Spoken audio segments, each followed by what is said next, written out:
Should you replace your MacBook Air with the new M5 model, or keep the machine you already own? The answer changes dramatically by generation. This tutorial gives you a practical answer for Intel M1, M2, M3, and M4 models, then ends with a 5-point buying checklist. A faster benchmark is not automatically a reason to spend more than $1,000. Upgrade only when the new machine fixes a problem you actually feel.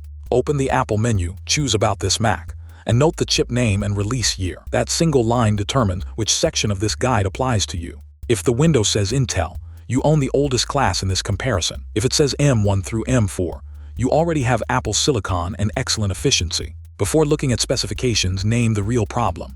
Slow exports, weak battery, too little storage, a cramped display, damaged hardware, or software support. The 2026 MacBook Air keeps the familiar thin design, but changes the processor, storage floor, wireless system, and several performance characteristics inside.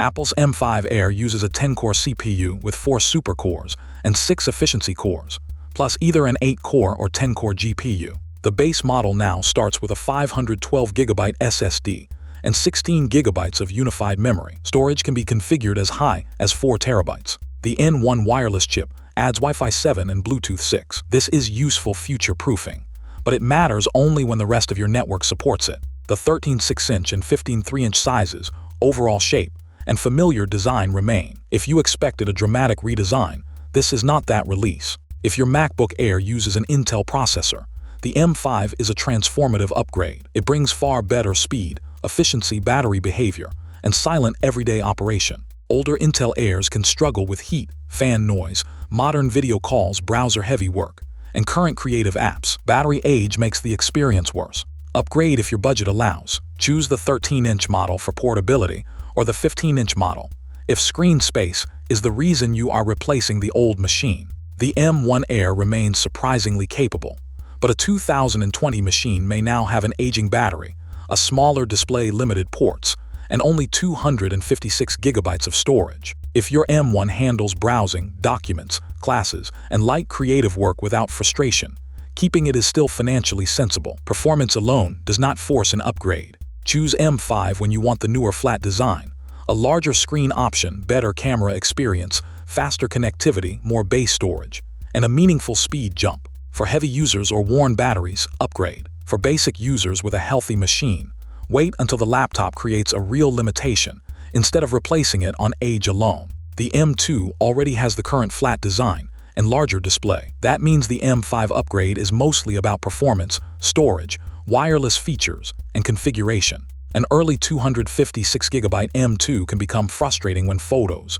video, and applications fill the drive. The M5 base model doubles that starting capacity. An M2 owner who regularly edits video, compiles code, runs local AI tools, or pushes several demanding apps can benefit from the larger performance gap. If your M2 is a 15-inch model, has enough storage, and stays responsive, waiting another generation is reasonable. You already own the modern design. Probably upgrade only when storage, screen size, battery health, or demanding work is already causing pain. Otherwise, keep it and reassess next year. The M3 Air is only 2 generations behind and already supports modern graphics features such as hardware-accelerated ray tracing and mesh shading. Consider upgrading only for a move from 13 to 15 inches, a badly chosen storage configuration, or a workload that repeatedly maxes out the current machine. Do not upgrade for normal use. Keep the M3, protect its resale value, and wait for a larger design or efficiency change. The M4 and M5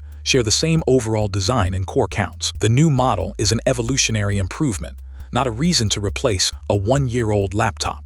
The only strong reason is a deliberate change from the 13-inch M4 to the 15-inch M5, because you genuinely need more working space. Do not upgrade. Keep it for at least another year, unless the physical screen size is actively hurting your work. Now score your own situation. An upgrade becomes sensible when at least 2 of the next 5 statements are true. Your laptop regularly stalls, overheats, swaps heavily, or makes paid creative work take longer than it should. You constantly delete files or carry an external drive simply to install updates and keep active projects available. The battery no longer lasts through your routine.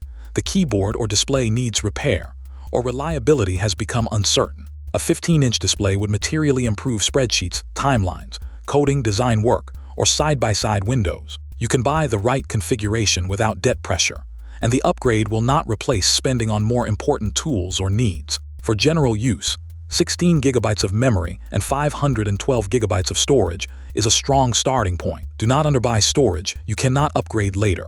Choose 13 inches for travel and lower cost. Choose 15 inches for workspace. Performance is not the reason to select the larger chassis. Intel owners should upgrade. M1 owners probably should, depending on condition. M2 owners should decide by pain points. M3 and M4 owners should usually wait. The best laptop is not the newest one. It is the one that removes a real bottleneck while fitting your work, budget, and expected years of use. Comment with your chip memory, storage, and main workload. Subscribe for more practical buying guides that separate useful upgrades from expensive hype.